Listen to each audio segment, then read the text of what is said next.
For most of my adult life, my family didn't call me by my name. Not really. They called me when rent was late, when credit cards were maxed out, when someone just needed help this one last time. I was the dependable one, the responsible one, the daughter who always picked up the phone and never asked questions. I told myself it was love. I told myself family meant sacrifice. What I didn't realize was that, to them, I wasn't a daughter anymore. I was an ATM that never ran out of cash. It started small, the way these things always do. When I got my first real job at 22, my mom cried at the kitchen table and said the electricity bill was overdue. I transferred the money before my coffee even got cold. When my younger brother crashed his car and needed a down payment for a new one, my dad said, "You're the only one we can count on." I paid. When my sister wanted to invest in a business idea that never lasted more than 3 months, she promised she'd pay me back. She never did. Each time, they said thank you. Each time, I believed it meant something. By the time I turned 30, I was making good money. Not rich, but stable. I lived in a modest apartment, drove a used car, skipped vacations. Meanwhile, my family lived like they always had. Except now their safety net had a name, and it was mine. I didn't track the amounts at first. I didn't want to know. Knowing would make it real. And if it was real, I might have to admit that something was wrong. The truth hit me one night when my bank app froze while loading.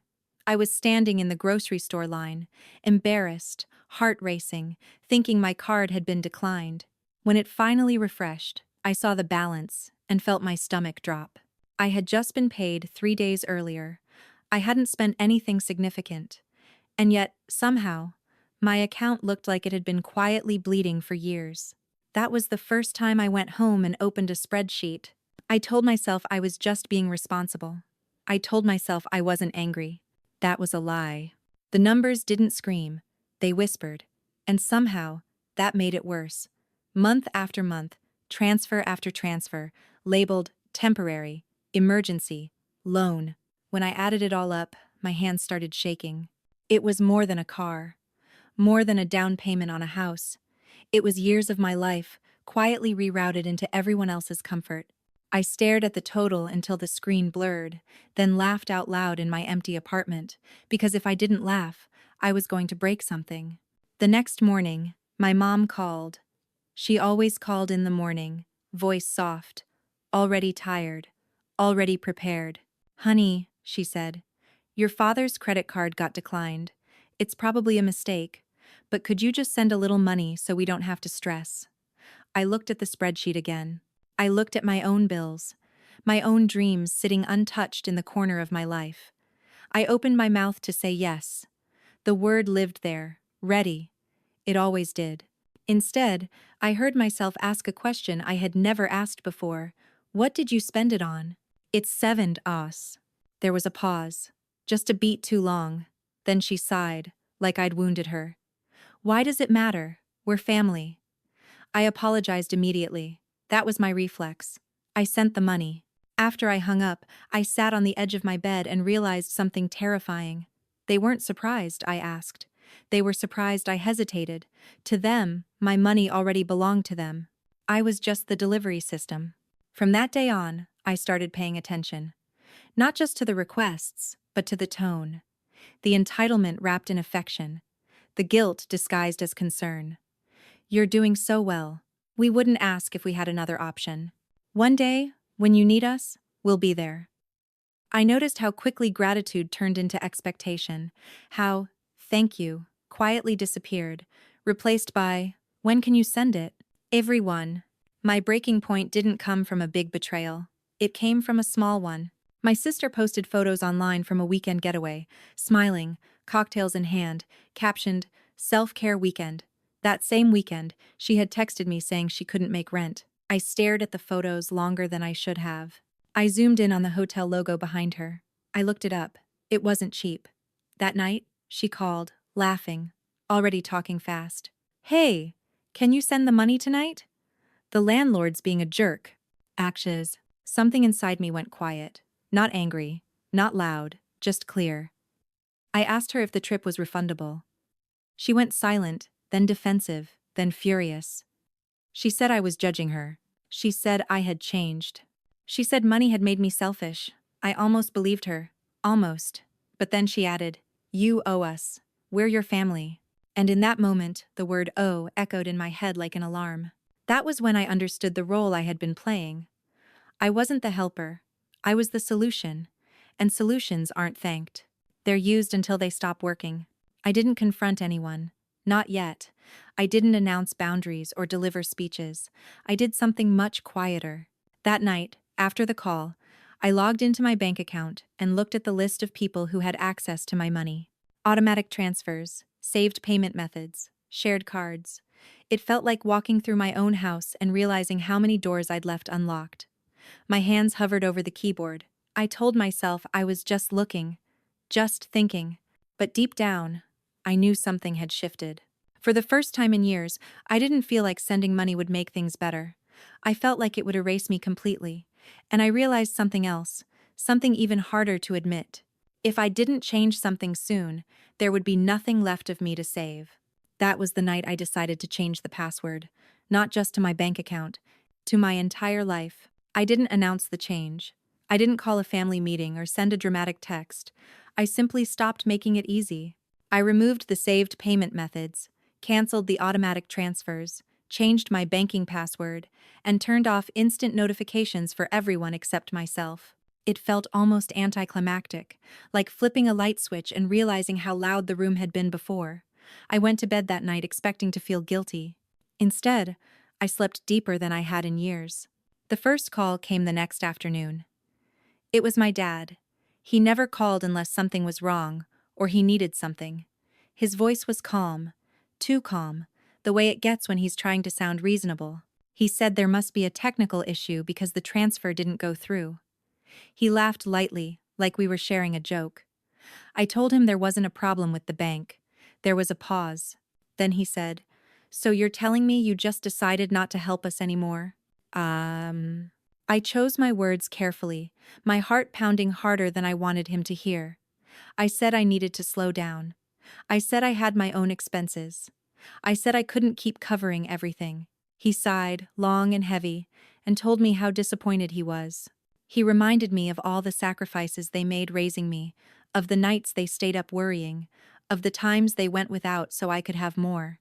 None of it was new. It was just being said louder now. By the end of the call, I was shaking. I hadn't given in, but I hadn't won either. I sat there, replaying his words, wondering if I really was ungrateful, if I was rewriting history to make myself feel better.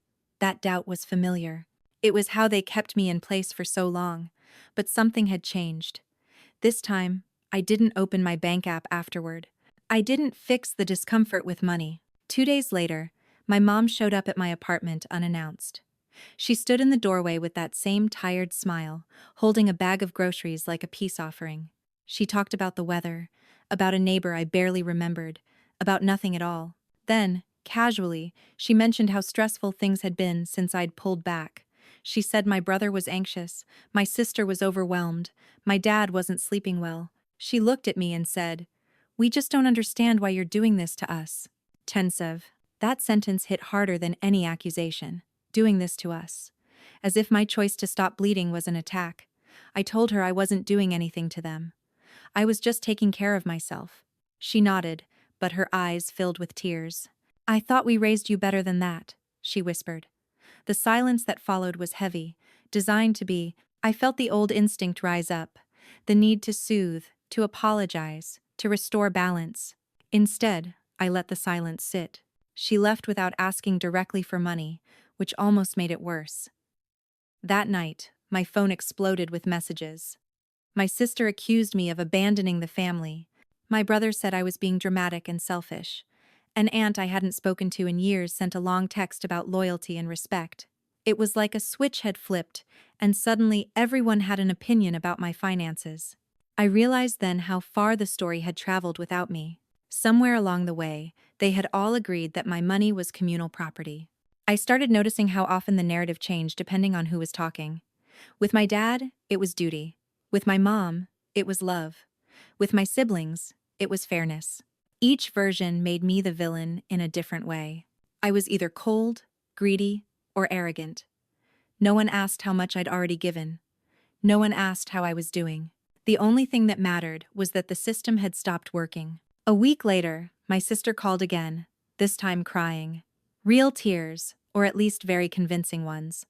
She said she was scared of being evicted. She said she didn't know who else to turn to. She said she would pay me back this time, she swore. I listened quietly, staring at the wall, remembering the hotel photos, the cocktails, the laughter. When she finished, I told her I couldn't help financially, but I could help her look for cheaper places or budget better. She went silent. Then her voice hardened. So, you're saying you'd rather see me homeless than give up a little money? End quote. That was the moment I understood the game. It was never about help. It was about control. As long as I paid, I stayed in my role. The moment I offered anything else, I became useless to them. I told her I loved her, and hung up before she could say anything else. My hands were shaking, but my mind was clearer than it had ever been. The retaliation came in subtler ways after that. I was left out of group chats. Family plans were made without me. I heard through mutual friends that I'd changed since I started making more money, that success had gone to my head. It hurt more than I expected. Not because I believed them, but because I realized how conditional their affection had been. I wasn't being punished for being cruel. I was being punished for no longer being convenient. One evening, I ran into my dad at a family friend's house. He barely looked at me. When he did, he said, "You know, money always reveals who people really are." Because for the first time, I agreed with him.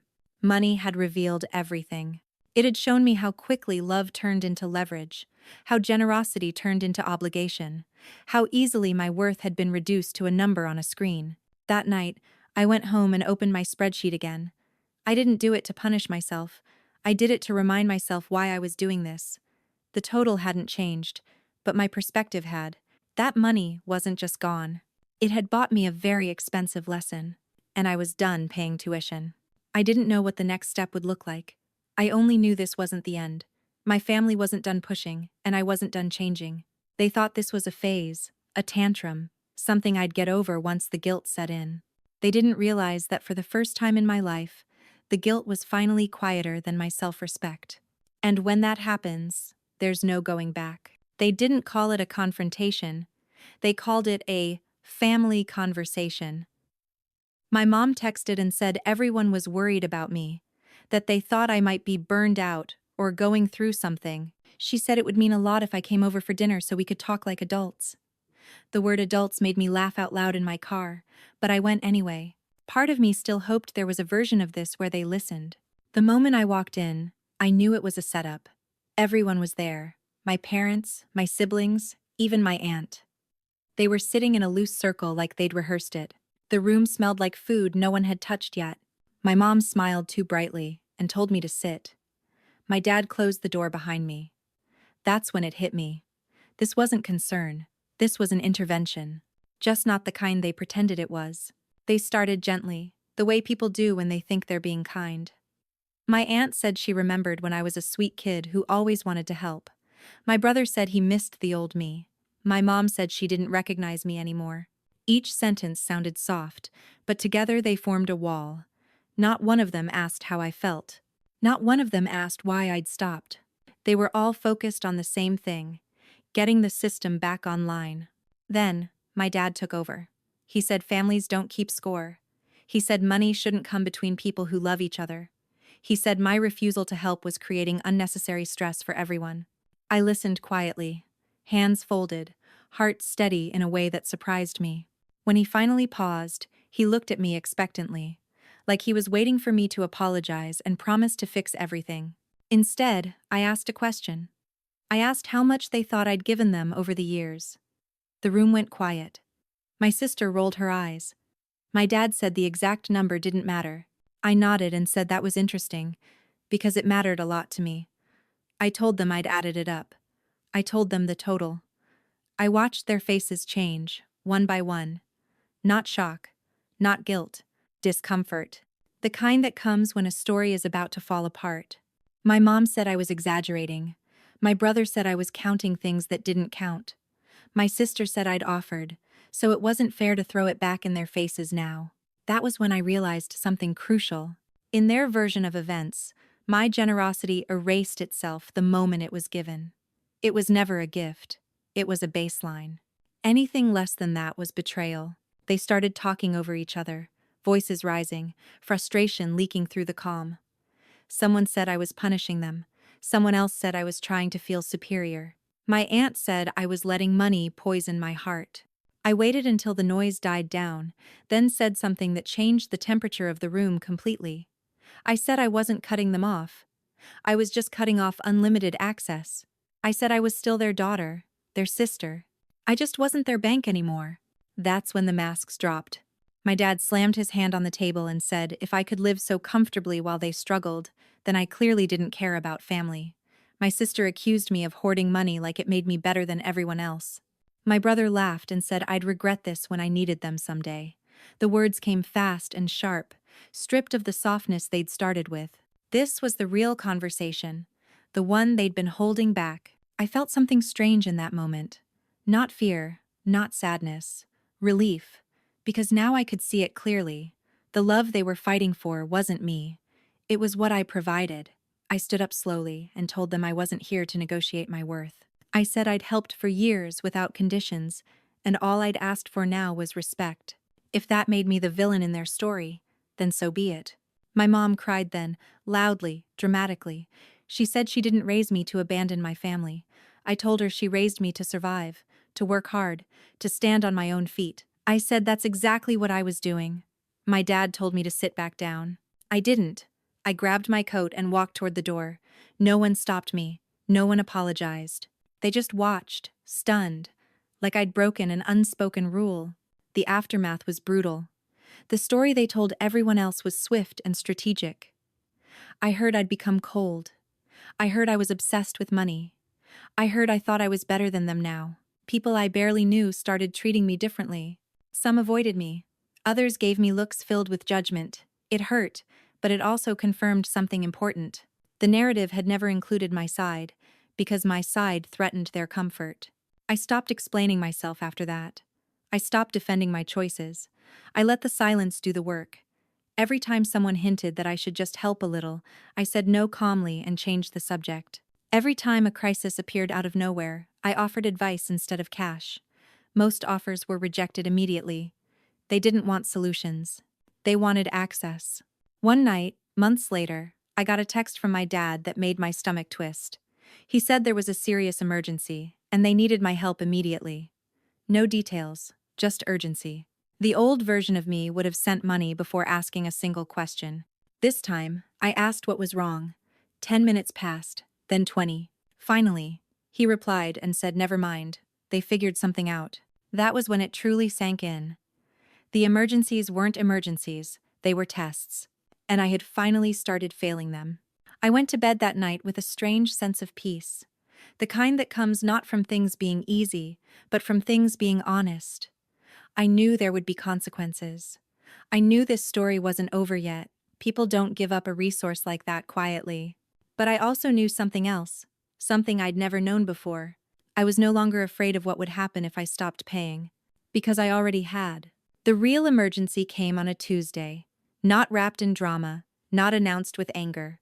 Just a simple voicemail from my mom, her voice thinner than usual, saying my dad had been hospitalized. She didn't ask for money. That alone told me it was serious. I sat in my car for a long time after listening, staring at nothing, trying to separate the fear from the reflex. For years, those two had been the same thing. I went to the hospital that night. I didn't bring my wallet out of habit. I brought myself. My dad looked smaller in the bed, quieter, stripped of authority by tubes and monitors. My mom looked exhausted. When she saw me, her face softened in a way I hadn't seen in months. For a moment, everything else fell away. I sat with them, asked questions, listened to doctors. I was present in the way I'd always been, just without the checkbook hovering in the background.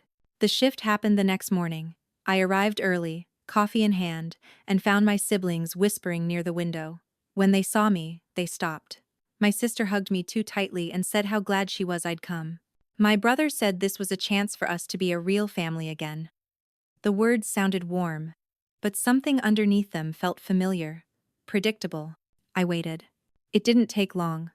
A social worker came by to explain insurance coverage and out-of-pocket costs. My mom nodded along, asking careful questions. My siblings grew quiet.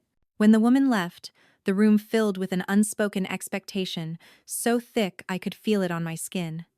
Finally, my dad cleared his throat and said the bills were going to be substantial. He didn't look at me when he said it. No one asked directly.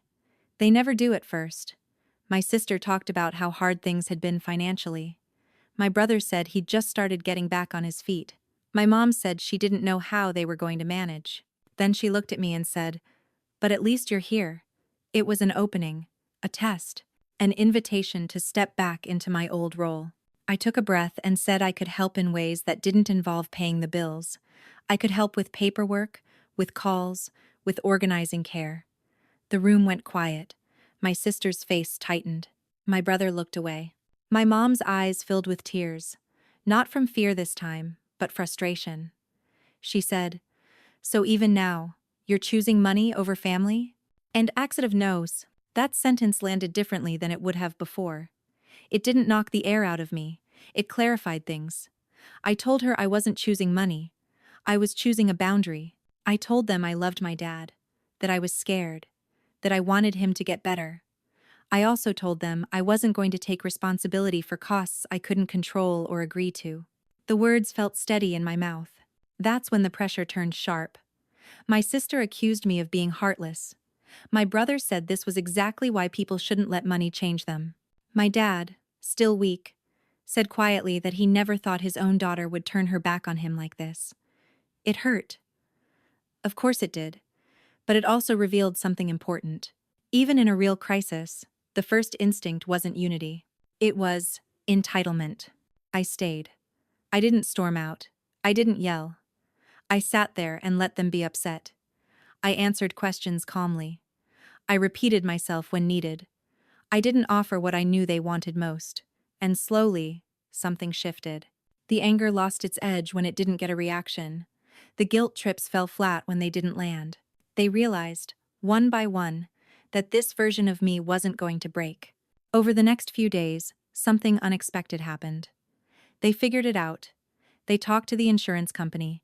They applied for assistance. They adjusted. It wasn't easy, and it wasn't comfortable, but it was possible. And watching that happen did something to all of us. It proved that the family didn't collapse without my money. It just had to grow up. Before my dad was discharged, he asked to speak to me alone. I expected another attempt, another appeal. Instead, he looked at me for a long time and said, "I didn't realize how much we leaned on you." It wasn't an apology, but it wasn't nothing.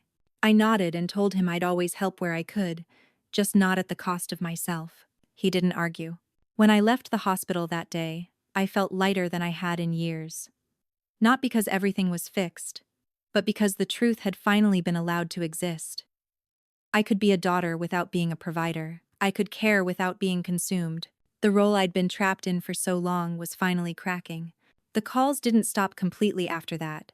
They never do. But they changed. The tone was different. More careful. More respectful. And when someone tested the old pattern, I held the line. Every time. I learned that boundaries aren't something you explain once. They're something you live, over and over, until people either adjust or fade away. One evening, months later, I opened my bank app out of curiosity. My balance was higher than I'd ever seen it. Not because I'd suddenly made more money, but because it was finally staying where it belonged. I thought about all the years I'd spent equating love with sacrifice, and I felt a quiet sadness for the person I used to be. She meant well. She just didn't know she was allowed to say no. Changing the password hadn't destroyed my family. It had revealed it. And more importantly, it had given me back a life that was mine to protect.